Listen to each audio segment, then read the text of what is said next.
से देखो ही छौरी तोरा चाल गे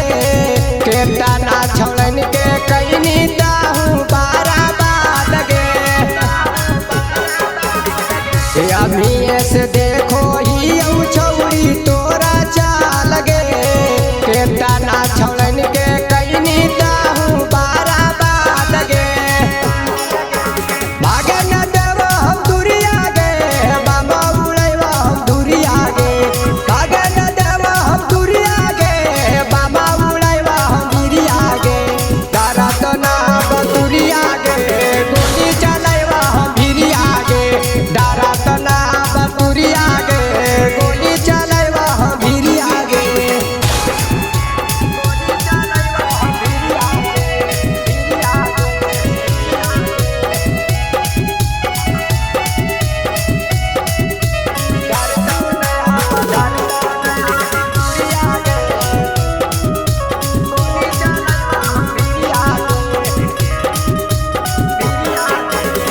राइटर रंजित लिखल चिट्ठी पावर सोच के